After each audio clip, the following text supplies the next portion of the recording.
Hola, ¿cómo están? Llegamos al capítulo 11, Ciudad Terminal, de La Punta de Lanza, de Steve Sant. La familia de Piqui nos trajo yuca hervida y pescado envuelto en hojas para la cena. Añadí una buena dosis de sal que había traído conmigo para reemplazar lo que perdí en el sudor en el viaje. Siempre me ha gustado casi toda la comida guaraní, con muy pocas excepciones como los gusanos grandes y vivos moviéndose. Tampoco tengo preferencias por la chicha de yuca mascada. Para hacer esa bebida acostumbrada, las mujeres hierven la yuca y luego la majan como puré, como nosotros hacemos las patatas, las papas. En el proceso se ponen bolas de la pasta en la boca para mezclarla con la saliva. Luego escupen esa yuca mascada y cargada de saliva en el recipiente para dar comienzo al proceso digestivo mientras se llenan la boca con otro bocado. El objetivo es producir una fuente de comida que dé rápida energía. Esas son las buenas noticias. Las malas son que produce un sabor inusual y prefiero hacer mi propia digestión. Hay otros manjares que hacen volar mi imaginación culinaria, pero pienso que el mono y la anguila de veras saben muy bien. Uy, ¿ustedes lo han probado? Yo no. Mientras comíamos, recordé una conversación que tuve con Comi la noche anterior de Doña Ampade. Comi me dijo que Dewey y Nimonga habían lanceado a Nenkiwi. Entonces añadió, yo fui con ellos para aprender a lancear a la gente. Su dramática revelación parecía inesperada. Comi, que es el hijo mayor de Guiquita, no era mucho mayor que yo. Siempre supuse que él no había participado en ninguna de las matanzas. ¿Me equivoqué? Ahora me daba cuenta de que Damoitado era la aldea en donde Nekiwi fue lanceado. Comi, sabiendo que yo iba a ir a Damoitado, por lo visto decidió que era tiempo de contarme esto. En ese tiempo los viejos guerreros apenas empezaban a entrenar con Comi en cuanto a cómo atender una emboscada y lancear a sus enemigos. Al parecer, corrían rumores de que Nenkiwi estaba planeando matar a Guiquita, así que organizaron un grupo para atacar a fin de matar a Nenkiwi antes de que él pudiera matar a Guiquita. De noche, tomar nuestras lanzas. No había luna, recordó Comi. Caminando en silencio al monte de Nenkiwi esperamos, escuchando, mientras que la gente de casa de Nenkiwi todavía estaba haciendo algo de ruido. Avanzamos en silencio, alrededor de la casa del lugar donde orinan en la noche. Esperando ahí, sin movernos por largo rato, yo temblaba de frío. Quizás por el miedo, también, me imaginé. Dormir un poco, continuó. Himade tenía que orinar, pero tenía miedo de salir sola, tal vez pensando que los enemigos de Nenkiwi pudieran estar esperando para lancearla. Así que Nenkiwi dijo que él también iba a orinar. Esperar. Los oía acercarse, pero no podía ver nada. Primero Himade comenzó a pasar agua, luego Nenkiwi también, y di tocar mi lanza. Supe que era el momento de matar a Nenkiwi. Dewey y Nimonga ambos a lancear y Nenkiwi dijo, ¡Yay! Y huyó. Le oímos caer en la orilla y cruzar el río a toda carrera. Nenkiwi gritó. Toda la gente de su casa huyó a la selva, tomando fuego de su casa. Fuimos a acabar con Nenkiwi. Encontrando su sangre, seguimos su rastro por un rato, pero pensando que a lo mejor no estaba muy mal herido y que tal vez tuviera escondidas sus lanzas allá afuera, decidimos esperar hasta la madrugada para lancearlo más. Comi entonces me contó cómo al día siguiente rastrearon a Nenkiwi. Todavía estaba vivo, pero las 2 lanzas le habían atravesado el abdomen. Sin duda sus heridas empeoraron al correr por la selva para huir. Las lanzas de 2 o 3 metros que todavía estaban clavadas en él se habrían enredado en la espesura y al menearse de un lado a otro se habían agravado el daño hecho. Hacer como esto, dijo Comi, levantando su brazo de manera típica de los guerreros guaraníes para indicar cómo lancean. Yo iba a lancear más a Nenkiwi, pero él dijo, ver que en realidad estoy muriendo. Dejarme morir como una persona de verdad. Entendí lo que Comi me estaba diciendo. Nenkiwi quería que lo enterraran vivo, conforme a la antigua tradición guaraní. Dejándolo regresar a su desmonte, llamaron a su hermana para cavar su wodido, su tumba, para que él pudiera morirse. Recordé que la tía Raquel me había contado que Nenkiwi lo enterraron vivo, aunque de niño yo nunca entendí por qué alguien podía tener tanto miedo como para meterse en su propia tumba y que lo taparon con tierra al morir. Tampoco podía imaginarme estar tan indignado como para atravesar una lanza con el cuerpo de otra persona. Los guaraníes dicen que es como lancear el tronco de una mata de plátano. Me habían enseñado a hacer eso en preparación para lancear cerdos, tapires y venados. Escuché el relato de Komi pensando que las costumbres de enterrar viva a la gente eran cosas del pasado. Pronto iba a descubrir que aunque varias tradiciones antiguas se han convertido en la excepción antes de la regla, todavía eran parte de la cultura guaraní.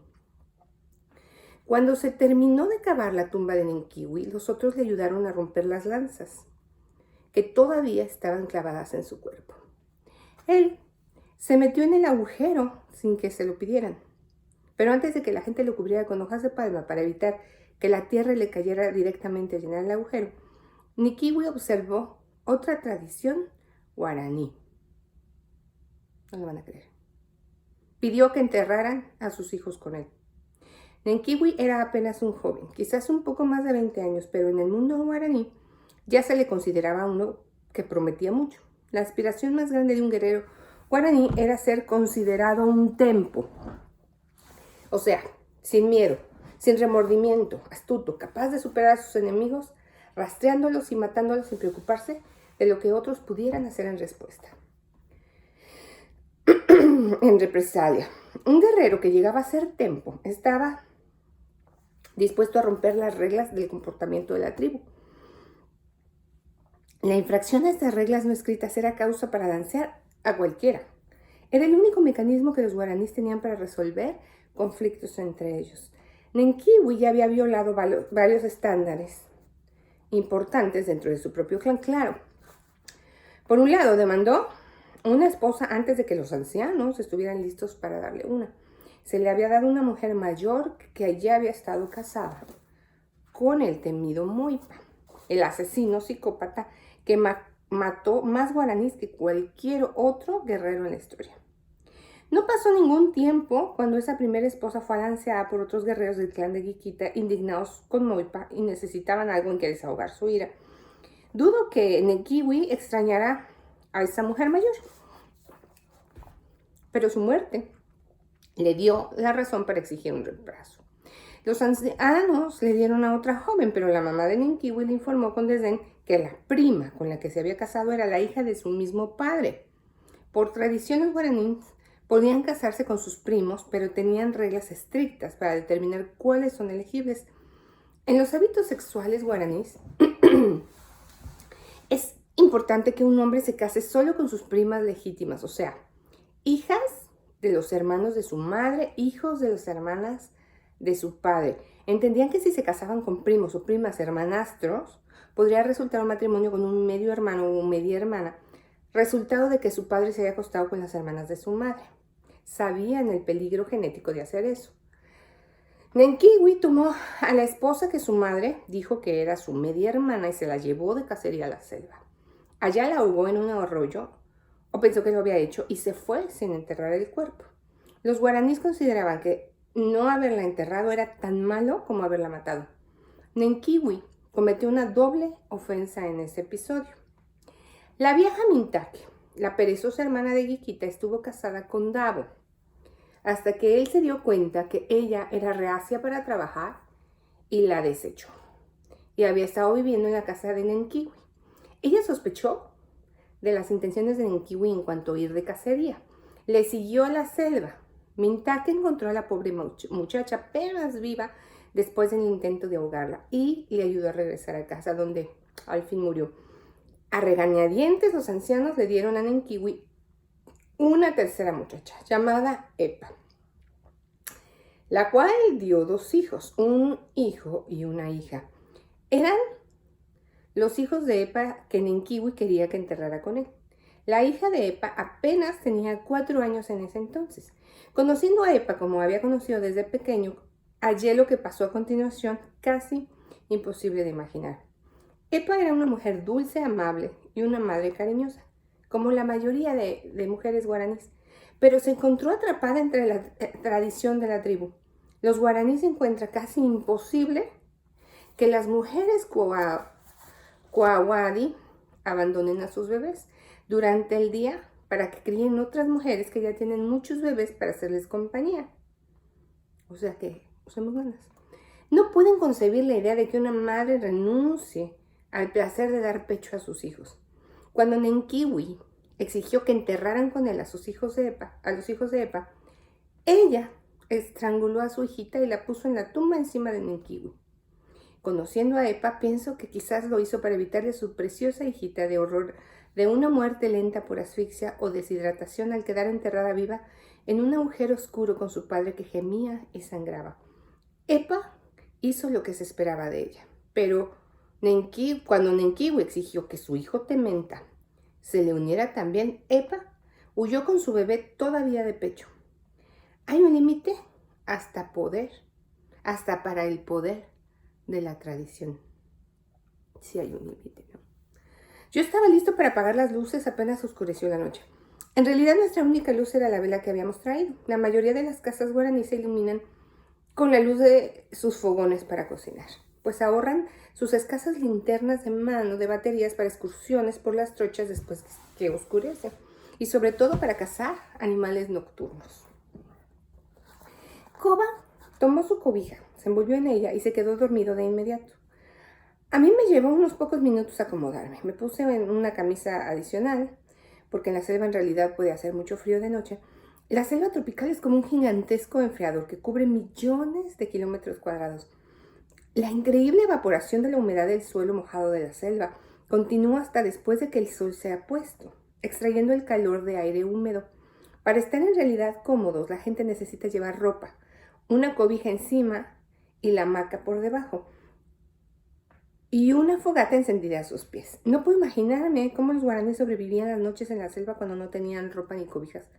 Supongo que por eso dormían varios miembros de la familia en una misma hamaca y mantenían fogones encendidos toda la noche.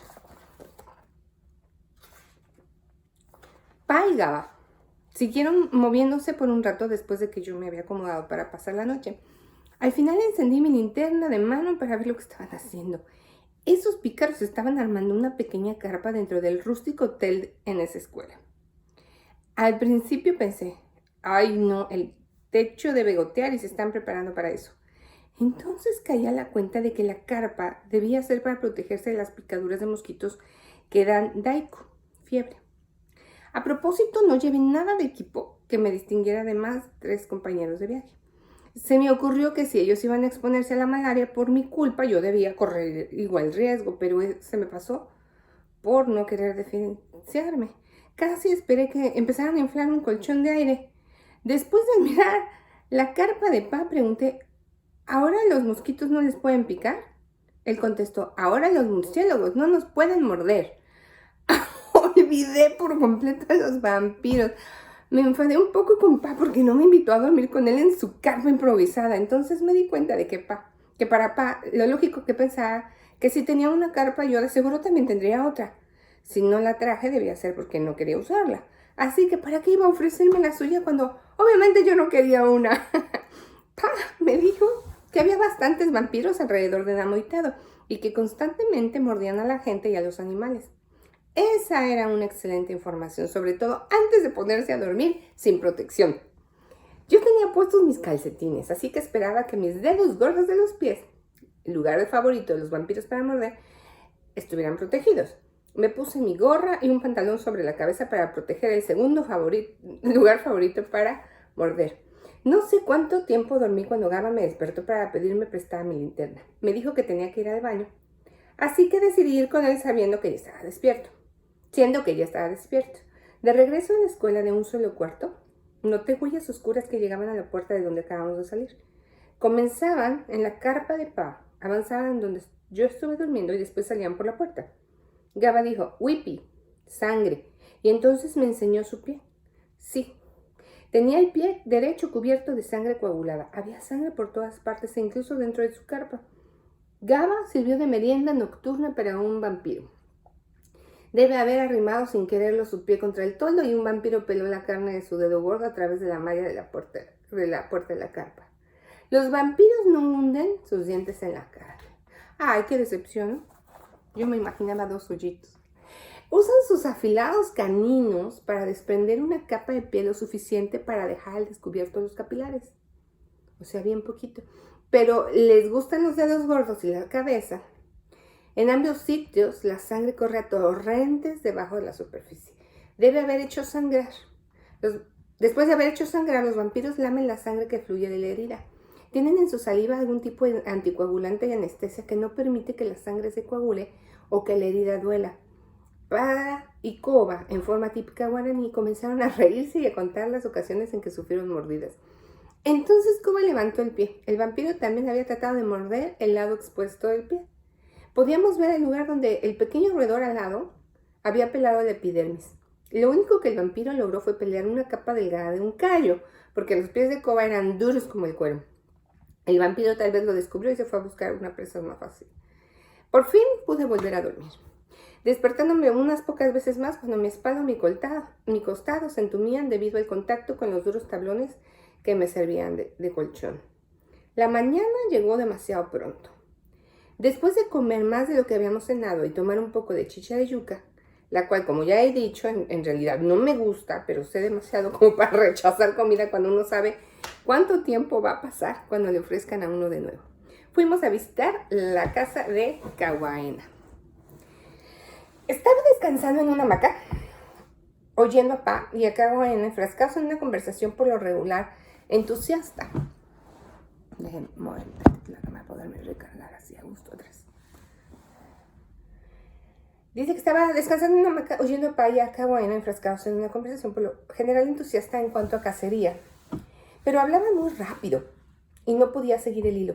Entonces noté, en un rincón de la casa de Kawaena, una campana de aluminio parecida a un altoparlante. La recogí y empecé a inspeccionarla. Parecía uno de esos megáfonos que se usan para controlar el gentío en los partidos deportivos escolares cuando no existe sistema de altoparlantes. ¿Quinoy? Pregunté. ¿Quinoy? ¿Qué es esto? Pues bien no lo sabemos, respondieron. ¿Dónde lo conseguiste? Allá en la selva cuando estaba cazando, respondió Kawaena. ¿De dónde vino? Pa contestó esta vez. Cayó de un avión, estaba allí cuando Kawaena lo encontró. Traté de imaginarme por qué alguien habría de volar sobre la aldea guaraní con un megáfono y cómo pudo haberse caído. ¿Fue de la compañía? Pregunté. Fui compañía, respondió Pa, no la compañía petrolera. Entonces, ¿quién? Pa parecía exasperado. ¿No fue tu propio padre que voló acá en la abeja de madera hace mucho tiempo, llamándonos con esa cosa? ¿Acaso no lo vi con mis propios ojos? Él lo dejó caer. Kawaena lo encontró. ¿Pero por qué mi papá habrá volado alguna vez cerca de Damoitado? Volar en vueltas y vueltas, explicó Pa, como si hablara de algo que estaba seguro que yo ya sabía. Tu padre nos dio regalos aquí antes que yo tuviera pelo. No se refería al pelo de su cabeza, se refería al hecho de que en ese tiempo él todavía no había llegado a la adolescencia. Mi padre les dio regalos desde la abeja de madera en este lugar. Entonces caí a la cuenta. Este debe ser el lugar en que papá y sus amigos le pusieron el nombre en código Ciudad Terminal. Apenas a 15 minutos de vuelo del campamento abandonado de la compañía petrolera Shell en Arajuno, este pequeño desmonte con unas pocas chozas estaba suficientemente cerca para que papá y tío Ed pudieran hacer viajes semanales y dejar caer regalos para los guaraníes. Querían entablar una relación personal con la gente antes de intentar una reunión cara a cara. Pa comenzó a contarme, con minuciosos detalles, los vuelos de papá sobre esta aldea. Kawaena y su familia prestaban toda atención mientras él hablaba. Hubiera querido entender más de lo que Pa estaba diciendo. Desde que era niño me había preguntado en cuanto a este lugar en donde papá dejaba caer todas las semanas regalos a los aucas. Esos días fueron tan emocionantes. Había deseado a más no poder que papá me llevara con él, pero él me dijo que no me llevaría mientras no aprendiera a nadar. Es imposible ir incluso una distancia no muy grande en la selva sin tener que cruzar un río. Si yo iba con papá y nos veíamos obligados a aterrizar de emergencia, tendría que saber nadar. Ahora, además, me doy cuenta de que habría sido un estorbo, pero en ese entonces pensaba que yo era el mejor ayudante de mi papá. Ahora, 39 años más tarde, estaba visitando el mismo lugar al que deseaba ir cuando niño. Pa volvió a contar acerca de todos los regalos que la gente recibió de la abeja de madera. No podía creer que en realidad él recordara que mi papá y él les habían dado en cada entrega. Pa recordó las ganas que tenía de acercarse al avión. En realidad habían construido una plataforma alta con postes largos como patas para acercarse más a la avioneta mientras papá revoloteaba alrededor del desmonte. Sabía que era verdad porque el tío Ed tomó fotografías de la plataforma desde la avioneta. Una vez la abeja de madera dejó caer una cuerda, me dijo Pa. Mincaye trató de subir a la avioneta, pero la cuerda se rompió. Mincaye se cayó y nos reímos. La cuerda de la abeja de madera, siendo muy larga y tocando el suelo, estábamos muy contentos. Lleva mucho trabajo hacer que la cuerda de membranas de la hoja de palma. Tener 500 metros de cuerda coad y cayendo del cielo debe haber sido como oro para los guaraníes. Pa continuó diciendo cómo un día uno de los hombres de la aldea agarró el oro de Pa y lo puso en el balde como regalo para la avioneta. Pa continuó y su voz entristeció a decir: dar mi propio kawiyai a los extranjeros. Ellos se lo comieron. Papá me había dado ese loro especial para mí. Fue mi mascota por varios años. De hecho, estuve parado junto a ese mismo loro tratando de procesar el hecho de que papá nunca iba a regresar. Cuando el fotógrafo de la revista Life tomó una fotografía, dejó impresos para siempre esos días tristes. Cuando le expliqué a papá lo que pasó con su loro, sonrió con gran alivio al enterarse de que su querida mascota no había servido de comida. Para mí resultaba increíble estar por fin en ese lugar especial que imaginé desde niño y del que me había preguntado cuando adulto.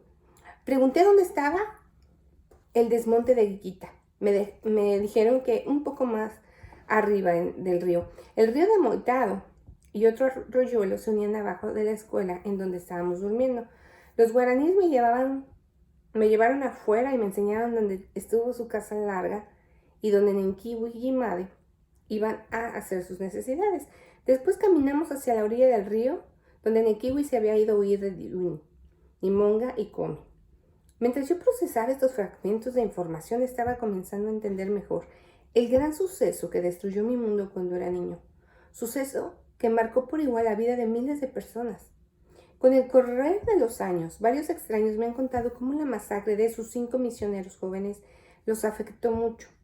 Por lo general dicen: ha habido tres sucesos que marcaron mi vida y que nunca olvidaré. Recuerdo dónde estaba y lo que estaba diciendo cuando oí que el presidente Kennedy lo asesinaron y cuando cayeron las Torres Gemelas. Y todavía recuerdo cuando oí la noticia de que tu padre y sus amigos desaparecieron en territorio Auca.